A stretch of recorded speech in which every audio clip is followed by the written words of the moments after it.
UP तक, UP का number 1 YouTube channel.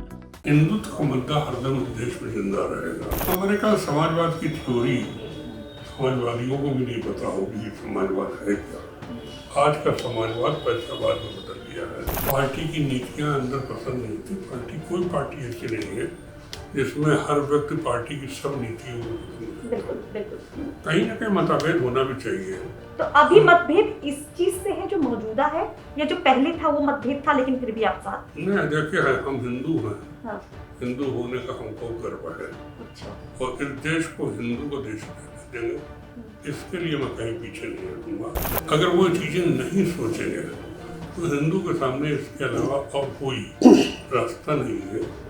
वो हिंदुत्व की बात। तो वही तो कह रहे, तो पहले नहीं किए, मामला फंसा के अपना गेम बना के उसके बाद निकल लेंगे। राजनीति किसको कहते हैं? अच्छा, यही तो राजनीति है। हाँ।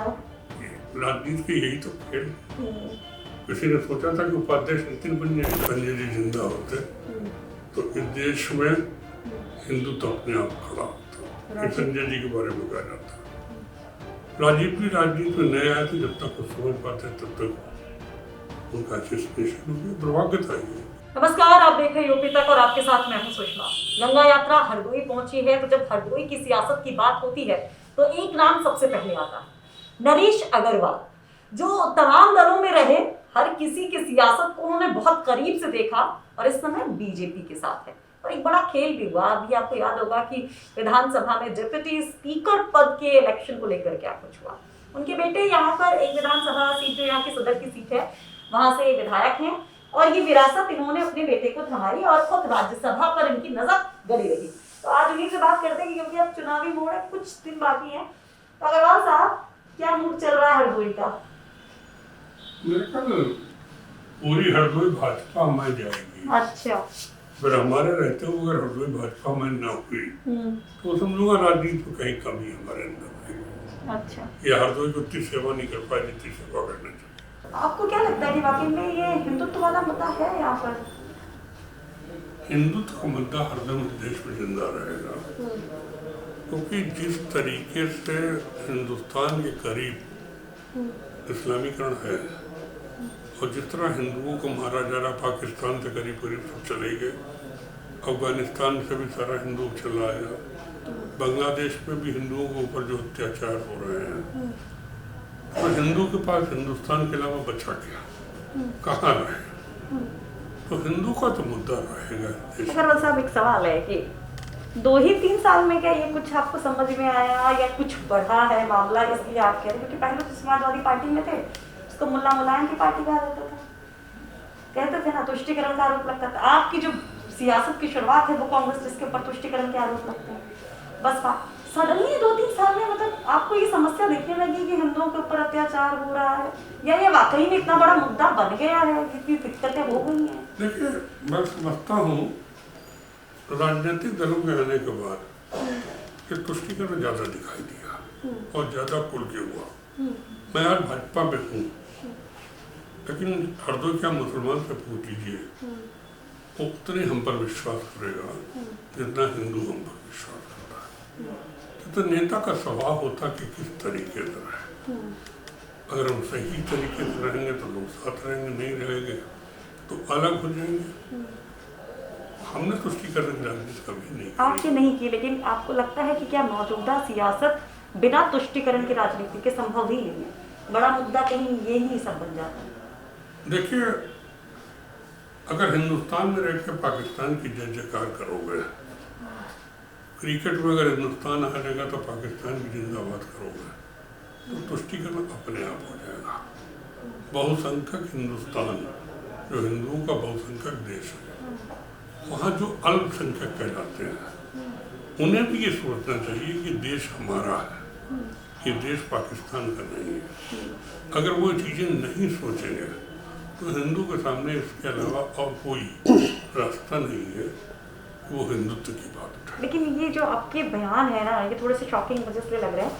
आपके आइडल मुलायम सिंह यादव हैं, हर चुनाव में मुलायम सिंह यादव का वो 92 वाला जो दौर था वो जरूर याद कराया जाता है, 90 दशक में बाकी जो मामला था उसको। तो अगर वो आइडियल हैं तो कैसे ये बातें, मतलब कैसे इन चीज़ों को लोग स्वीकार करें? देखिए- आप क्या कहना चाहते हैं, आपकी खुद क्या सोच है इसको? देखिए, बहुत से पार्टी की नीतियां अंदर पसंद नहीं होती। कोई पार्टी ऐसी नहीं है जिसमें हर व्यक्ति पार्टी की सब नीतियों को पसंद करे। बिल्कुल बिल्कुल। कहीं ना कहीं मतभेद होना भी चाहिए। तो अभी मतभेद इस चीज से है जो मौजूदा है, या जो पहले था वो मतभेद था लेकिन फिर भी आप साथ थे? नहीं, देखिए, हम हिंदू हैं। हाँ। हिंदू होने का हमको गर्व है अच्छा। और इस देश को हिंदू का देश रहने देंगे, इसके लिए मैं कहीं पीछे नहीं हटूंगा। मुसलमान भी अपने भाई हैं, अगर वो खुल के हिंदुस्तान के पक्ष में रहेंगे तो कंधे से कंधा मिला के तो समाजवाद से आप हिंदुत्व तक आ गए हैं? हमारे ख्याल समाजवाद की थ्योरी समाजवादियों को भी नहीं पता होगी कि समाजवाद है क्या। आज का समाजवाद पैसावाद में बदल गया है, तो अब वो समाजवाद शब्द निकाल दीजिए, खत्म है। अच्छा, अब एक और सवाल, जब क्योंकि बहुत इंटरेस्टिंग लग रहा है आपसे बात करना, तो ये जो तुष्टिकरण का आरोप कांग्रेस पे या बाकी समाजवादी पार्टी पे लगता रहा है, आपको लगता है कि ऐसा था या है? मतलब आप बीजेपी के नेता होंगे, इस हिसाब से मत बोलिएगा, आप लंबे समय तक उस पार्टी में भी रहे हैं, तो क्या वाकई में ऐसा था वहाँ पर? उन दोनों ही दलों की बात कर रही हूँ। देखिए, जनता के सामने कोई ये सोचे कि बंद कमरे में हम जो करें वो जनता को पता नहीं चलेगा, ये बड़ी गलतफहमी होती है। कांग्रेस में इंदिरा जी का जमाना भी हमने देखा, उनके साथ भी रहे। बिल्कुल, हाँ। संजय गांधी के साथ भी, संजय जी के भी साथ रहे। संजय जी के ऊपर तो आरोप लगता था कि मुसलमान विरोधी हैं, और आज भी लोग कहते हैं कि संजय जी जिंदा होते तो इस देश में हिंदुत्व अपने आप खड़ा होता। ये संजय जी के बारे में कहा जाता। राजीव भी राजनीति में नए आए थे, जब तक वो समझ पाते तब तक उनका असिस्टेशन हो गया, दुर्भाग्य था ये। और उसके बाद जो कांग्रेस की लीडरशिप आई, जो लीडर बने वो थोड़े थोड़े हिस्से के मान के थे और पूरे देश के मान के नहीं थे, तो उन्होंने इस तुष्टीकरण को आगे बढ़ाया। अच्छा। और वो जातिवाद को आगे लेके बढ़े और उस चीज को जो क्षेत्रीय दलित थे उन्होंने नंगा रूप उसका कर दिया। तो जैसा किया वैसा होगा।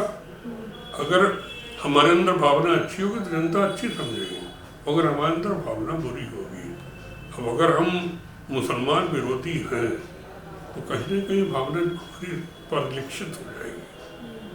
तो जो कांग्रेस ने किया उनका स्वरूप कांग्रेस के सामने आ गया, जो सपा ने किया बसपा ने किया, सब कुछ सामने दिखाई दे रहा है। मौजूदा जो वो लीडरशिप है कांग्रेस की, खासतौर पर प्रियंका गांधी का जिक्र बहुत हो रहा है, बहुत एक्टिव है, मतलब विपक्ष में अगर सबसे तो कोई तेज तर्रार दिखाई दिया तो प्रियंका। क्या कुछ उनके लिए पॉजिटिव है आपके मन में कि हाँ वो बेहतर हैं, कुछ अच्छा कर ले जाएंगे? देखिए, अब मैं तो प्रियंका तो हमारी भतीजी के समान हूँ, राजीव जी के साथ हम लोग थे।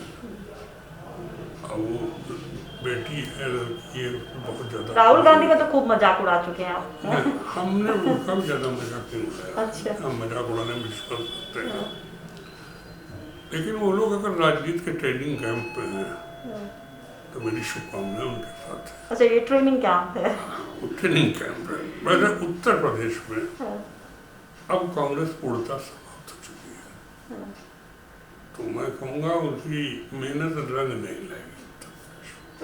ट्रेनिंग में कामयाब हो जाए तो भी मेहनती रंग लाना ही होगा। ये तो राजनीति में कब क्या हो जाए, हाँ। राजनीति में तो अचंभा होता है। हाँ।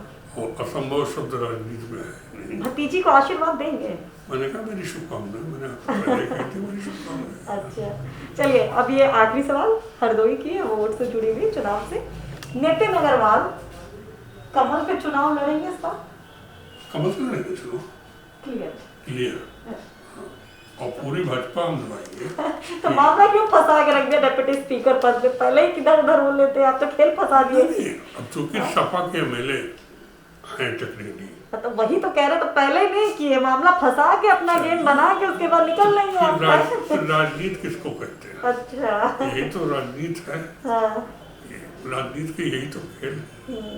किसी ने सोचा था कि उपाध्यक्ष नितिन बन जाएंगे? हाँ, वही तो कह रहे हैं, मतलब मामला फंसा है, बड़े वक्त तक विपक्ष बन लिए आप हैं, उसके बाद में कह रहे हैं हम तो उधर गए हैं। तो हमको क्यों बड़ी दुविधा के लिए आप इसी मारे तो मेरे लिए कह रहे हैं नरेंद्र जी मौसम विशेष राजनीति के महापंडित हैं, मैं इसी मारे कहा जाता हूँ। तो जरा पूर्वानुमान हरदोई में लगा दीजिए कि 8 में से कितनी सीट आएंगी? हमारे ख्याल हम पूरा स्वीप करेंगे जो हालत हरदोई में है। याद रखेंगे, हम नोट कर आप लगाएंगे। बिल्कुल याद रखिएगा, हाँ, पूर्ण में हाँ सभी सीटें जीतेंगी, क्योंकि यहाँ विपक्ष है ही नहीं है। अच्छा। एक तरीके से शून्य विपक्ष है।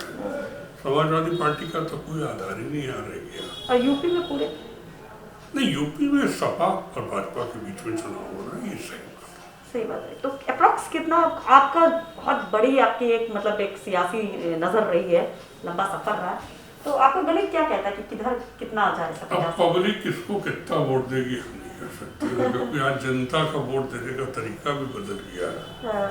तो हम अभी नहीं करते, लेकिन इतना जरूर है कि लोग मोदी जी में विश्वास करें, योगी जी में विश्वास करें, हरदोई में लोग हम पर भी विश्वास करें। अच्छा, क्या थोड़ा सा डर आया था जो ये कृषि कानून वापस लिया गया, अब एकदम जहन में आपने मोदी जी का नाम लिया, विश्वास वाली बात आई, तो विश्वास कहीं डिगा नहीं कि जो लोग मानते थे कि मोदी जी स्ट्रेट फॉरवर्ड होके सख्त डिसीजन लेने वाले हैं, वो एकदम से बैक आउट कर जाते हैं, उसमें पीछे चले जाते हैं, तो थोड़ा सा मतलब कहीं ना कहीं विश्वास हम लोग का भी दिख रहा है। और उधर भी आप मैसेज देने में वो लोग कामयाब हो सकते विरोधी कि भाई वापस की गए जब अच्छा था।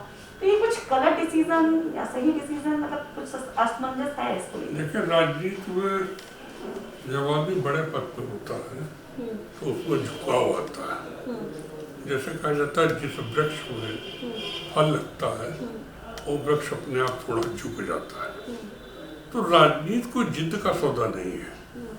अगर राजनीति में लोगों की राय है कि ये गलत कानून है तो उसको बदल दिया जाता है। अब वो लोगों तो ने मान ही नहीं रहे थे कि गलत है, कौन? था ही नहीं, सरकार की तरफ से कहाँ माना जा रहा था? ठीक है, हम जनता को नहीं समझा पाए, बस इतना ही कहेंगे ये कानून तो अच्छा मान है। लेंगे ठीक है गलत है। तो जब जनता नहीं उसको स्वीकार कर रही थी तो जिद में हमने भी कहा चलिए हम वापस ले लेते हैं। अच्छा, किसानों के हित में लेते हैं। अगर किसानों को गलत फहमी तो वापस राजनीति में जिद कभी नहीं करनी चाहिए। मेरा वोट का सोच लेना चाहिए। नहीं, आप जनता के लिए राजनीति कर रहे हैं। नहीं, अगर कड़वी दवा है तो दवा तो पिलाएंगे ना। बच्चा अगर जिद कर रहा है तो भी आपको दवा अगर ये फायदा कर रही है तो आप बच्चे को 2 चबाक लगा के पिलाएंगे दवाई ना। छोड़ दी ना दे देंगे, छोड़ो भैया नहीं पी रहा तो नहीं, बुखार बचा रहा तो दबे, ऐसा तो नहीं करेंगे ना। चलिए आखिरी सवाल, अगर अब हम कहें कि आपके पसंदीदा कौन है, मुलायम सिंह यादव या मोदी? अगर हम इन दो, नरेंद्र मोदी और मुलायम सिंह यादव में कहें कि नेताजी कौन, आप किसको ऊपर मानते हैं, कौन?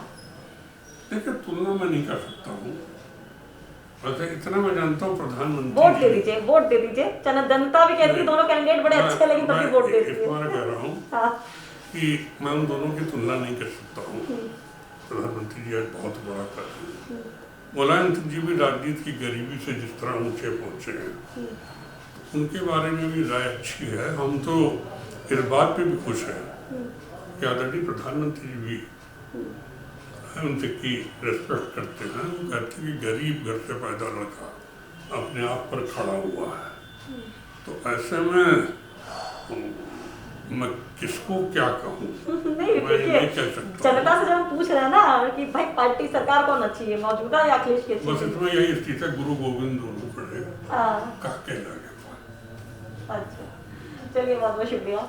तो नरेश अग्रवाल जी कह रहे हैं, जब ने पूछा कि भाई मुलायम सिंह यादव या नरेंद्र मोदी, तो उन्होंने कह दिया गुरु गोविंद दोनों खड़े काके लागू पाए। तो वेल, अब जनता किसकी तरफ जाती है वो सवाल भी है। इन्होंने दावा कर दिया है, पूर्वानुमान कहा जाता है कि भाई ये चुनावी मौसम को भांपने वाले हैं कि 8 में से 8 सीटें यानी कि क्लीन स्वीप यहाँ पर हो जाएगा। हालांकि यूपी में ये कड़ी टक्कर मान रहे हैं कि अखिलेश कड़ी टक्कर दे रहे हैं। जनादेश जब आएगा तो तस्वीर साफ हो जाएगी, लेकिन यहाँ पर जो खास बातचीत थी अग्रवाल जी के साथ, वो उम्मीद करते हैं आपको पसंद आई होगी। आगे देखते हैं कि इनके और कितने सारे सियासी समीकरण बनाते हुए दिखाई देते हैं या बिगाड़ते दिखाई देते हैं। हर एक अपडेट आप तक पहुंचाते रहेंगे और साथ साथ जनता का मूड क्या है वो भी बताते रहेंगे। देखते रहिए यूपी तक।